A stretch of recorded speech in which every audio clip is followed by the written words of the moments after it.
I'm Laura. I'm a foster parent in California, and today I want to share with you some tips and considerations and some practical things you can do as you are navigating child welfare and working with your foster child's biological family. So a little bit more about me. I am a foster parent, as I said, in California, and I've been fostering for several years. And in addition to fostering, I also create educational content online. Maybe you've seen my videos or not, but if you haven't, let me tell you a little bit of a preview of what you're going to get today. So yes, you'll get a little bit of me talking to you like this, but you're also going to see these reenactment style videos. And essentially what that is me acting like the foster parent, showcasing a foster care situation and pretending. There's no children in my videos. There's no other people. I'm talking to myself. The purpose of this is to put yourself in that situation for you to be thoughtful and consider, what would you do? What would you say? Of course, every situation, child, the needs of the family, the case, the county, all of it are different. But I hope that you'll walk away today with some practical things you can put into practice immediately. Okay, so today I'm gonna split our conversation into 3 parts. First part is going to be about a new relationship. So a new child has entered your care and you are getting to know their parents. The next part is going to be that in-between time. So the parents are working on their case plan, the child is in your care, and you are co-parenting, you're ensuring that that connection is still there. And then the third part of my talk today will be about the ending stages of a case plan. So reunification, how we can support parents and work together and ensure a safe transition home to their family. All right, so let's get started. So imagine you have just said yes to a new child. They have moved in. Usually you will get in touch with one or both of their parents relatively quickly. And that can be in a couple different forms. So that could be a comfort call where they're just calling your number, you chat and put them in touch with their child and they chat. Sometimes it's in a formal icebreaker meeting, so the worker is joining and facilitating a conversation between you and the parent to get to know each other and talk about any questions or needs. Or you could be meeting them at a CFT meeting, which happens typically within that first month. And maybe you're even meeting them at a visit and you're doing an exchange or a drop-off. So I want to show an example of how you could introduce yourself at a formal meeting. And I've added in some notes to kind of pay attention to that could be applied to various situations of when you're meeting for the first time. Hi, everyone. Thank you. Nice to meet you all. And Tanya, it's great to meet you. So I'm Laura. I've been a foster parent for several years. I live with my husband. He couldn't be here. Chris is his name. He couldn't be here today. He says hi. And it's just your children in our home. We don't have bio kids, no adopted kids, and we actually specialize in toddlers and elementary school kids. It's who we primarily foster. So we have, all the toys and games, homework stations. I think I have finally figured out 3rd grade math, and we have food and snacks and things that usually elementary age kids will love. But I look forward to talking to you more and learning more about your kids and helping them in easing this transition. I am here to help. I'm a part of the team. So Tanya, if you need anything, please feel free to reach out.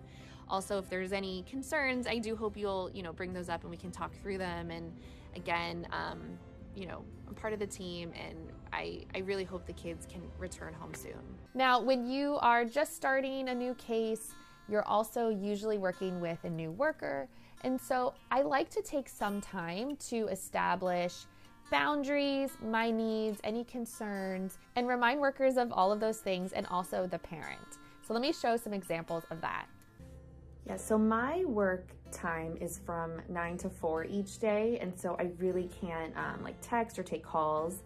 But just so you know, I will call you or text you if there's an emergency with Sam.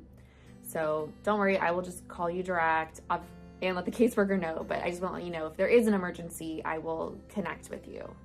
I would prefer for my information to be private, so my last name or address, and I use a Google Voice. So if you are giving Tanya my number, can you give her my Google Voice number?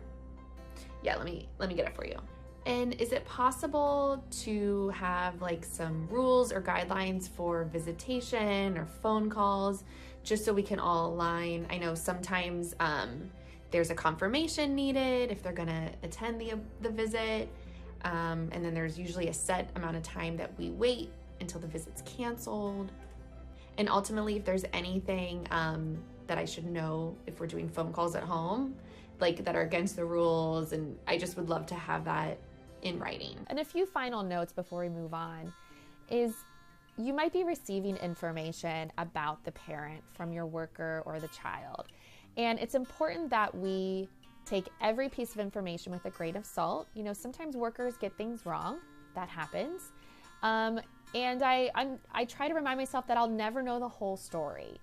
And what this allows you to do as a caregiver is to have a little bit more of a neutral attitude and an openness to learn and room to fill in information as you get to know the parent, right? There's always more to the story, and having that open mind does help. And I will also add that when the child in our care can see us as the caregiver interact with their parent in a professional manner, it can help build trust with the child. You know, they're seeing that their parent is talking with you, is sharing with you, that maybe you are a trustworthy person. So now I want to move into the next part. So all of the middle time, I wish I had a better name for that. But essentially, the parent is working through their case. There's usually visitation set up, and you're supporting the child in their, you know, processing of what's happening, supporting their needs, getting services set up, and all of that. There's a lot going on, and I want to talk about visits first. So this is a place where we can really help and set up for success.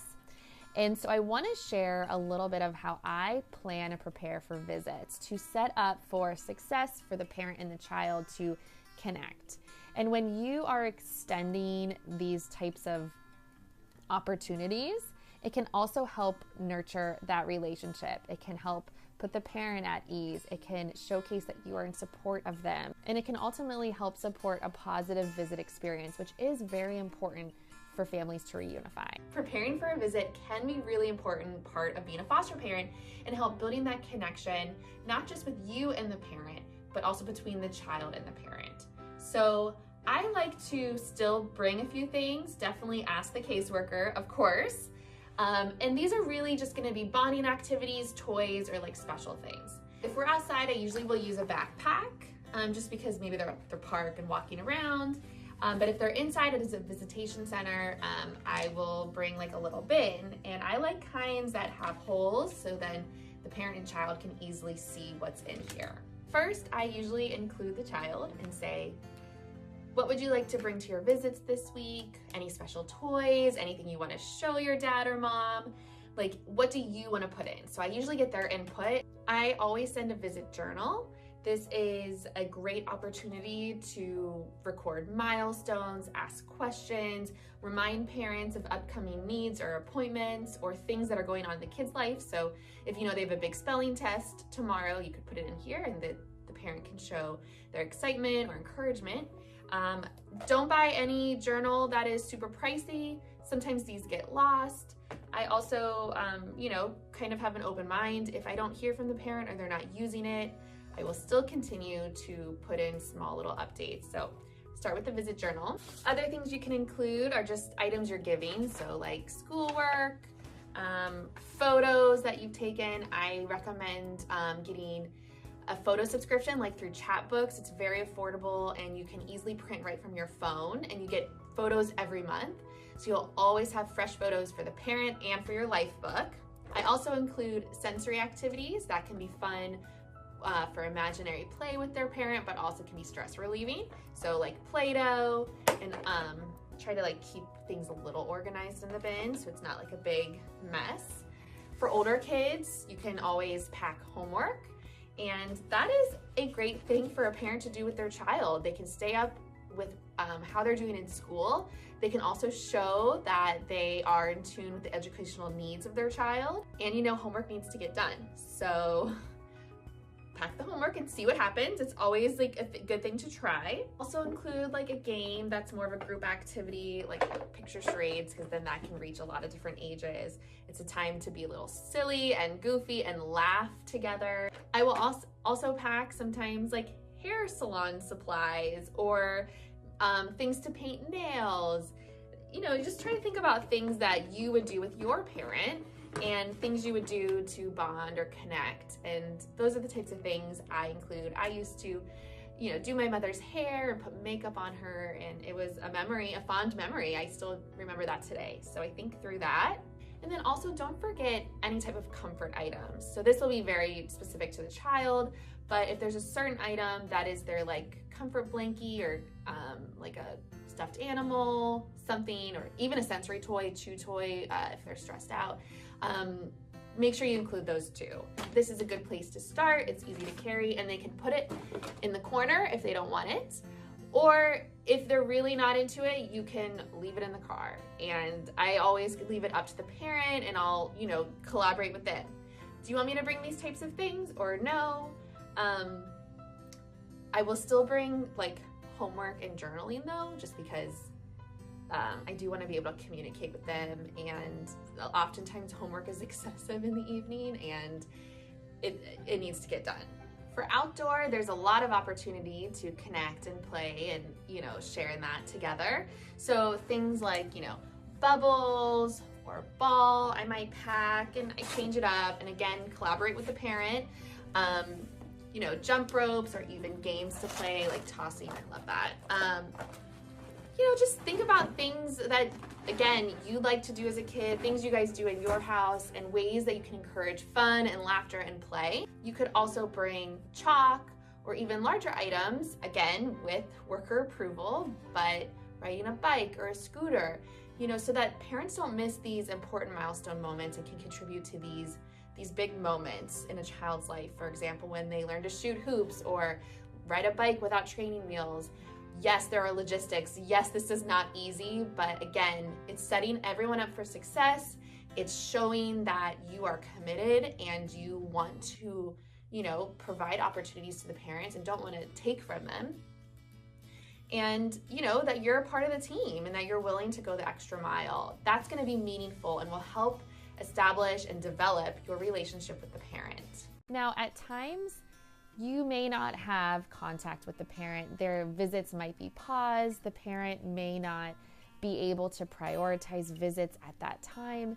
And so it's still important that we hold that parent perspective in our mind and are continuing to support the child even when there is some distance. So I want to show some ways that you can continue to support that connection and create safe places for the children to express themselves, even when you don't have as close of contact with the parent.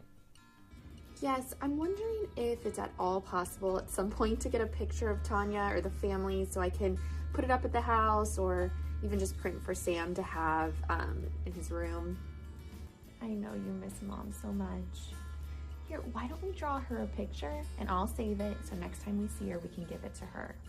So what is your favorite memory with Mom? Is there anything you did that was super fun? Yeah, going to the beach? I was thinking we could create like a memory book. I got this cute little notebook and we could decorate pages or cut out pictures from a magazine to illustrate a favorite memory. So then if you're ever missing Mom, we can open the memory book and talk about some of your favorite things together. Okay, and later today we have that appointment. Remember, you're getting your braids done? Cool.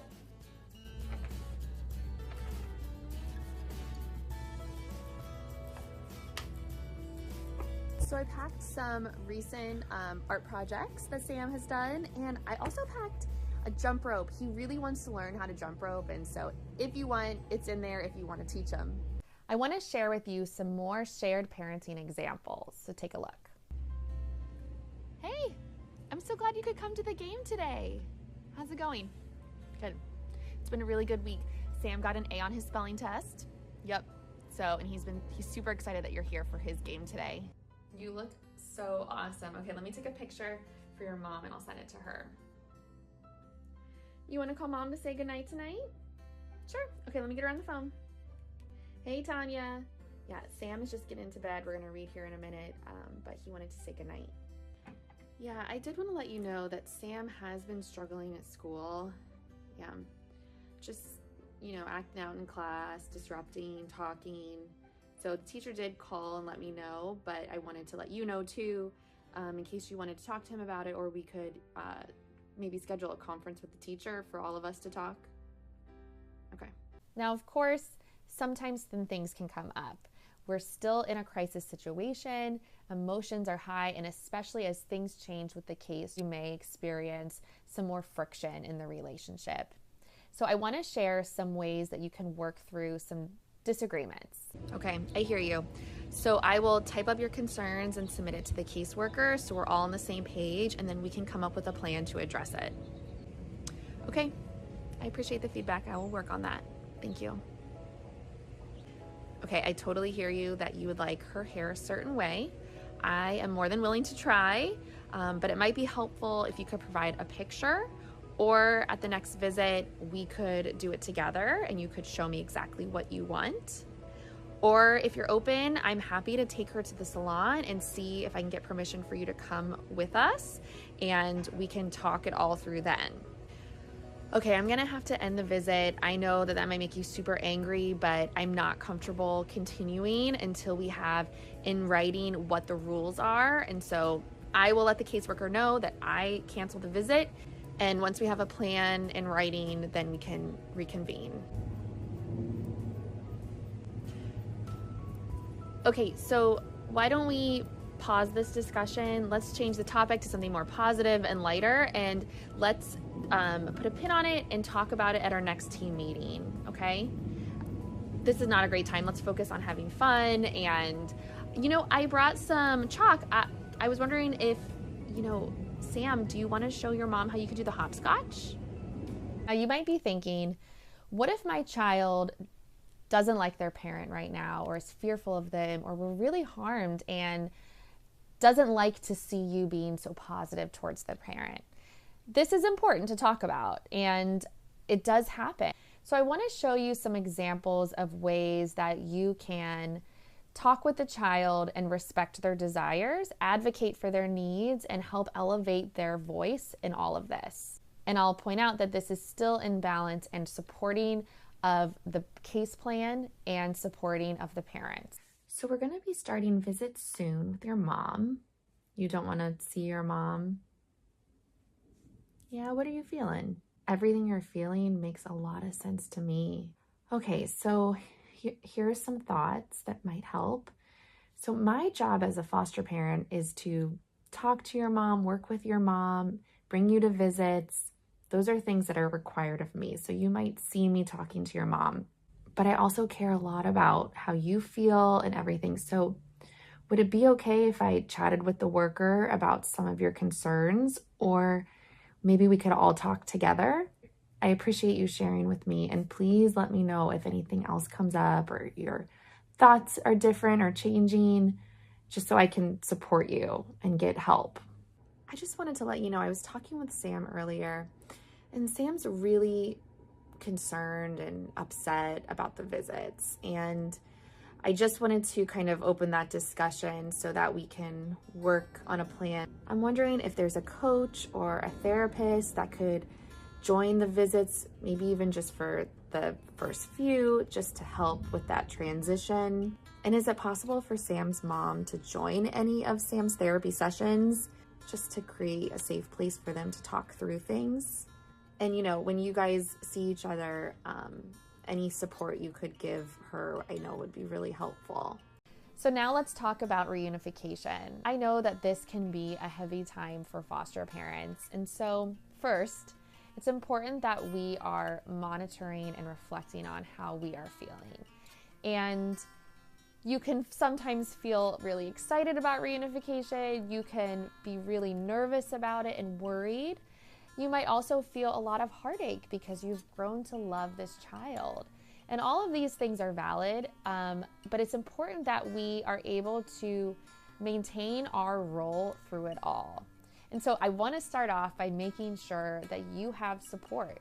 You have friends, family, a support group, or therapist that you can vent to, that you can express your concerns and fears with, because that support can really help get you through these harder seasons. Another thing that you can do to help you through this is to stay involved in what's happening by attending court hearings and having discussions with the workers and the child's attorney.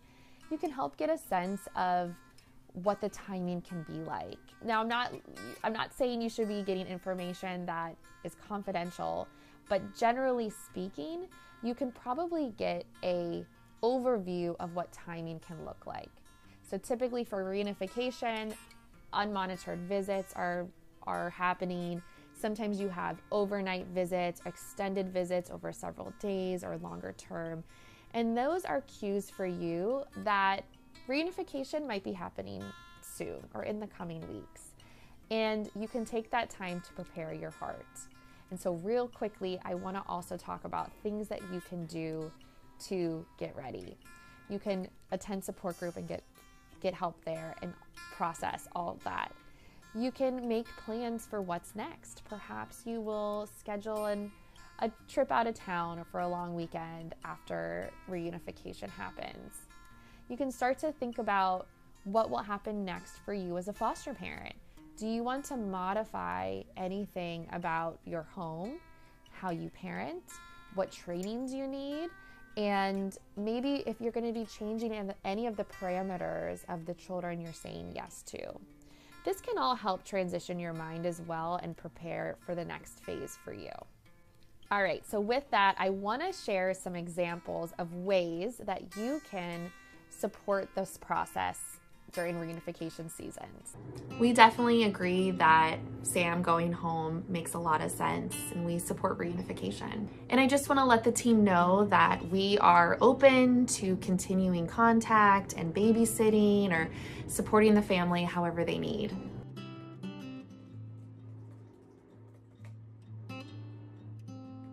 So it sounds like we're going to be starting overnight soon. I'm so glad to hear that. Is there anything you need for your home? I'm happy to crowdsource or help you get some items if you need anything. And is there anything specific you want me to pack with Sam? And sometimes overnights can be hard just for kids to wrap their head around and get used to. So I'd love to come up with a specific routine and schedule just to help Sam understand what's going on. Okay, so I will plan to handle the breakfast and then bring her over after, and you'll do dinner on the last day. Okay, that sounds great. So I have an important update. You are gonna start spending the night at Mommy's house. So tomorrow after breakfast, I'm gonna take you to Mommy's and you're gonna sleep there for 2 nights, and then you'll come back to my house. Let me show you a video I made about spending the night at Mommy's house.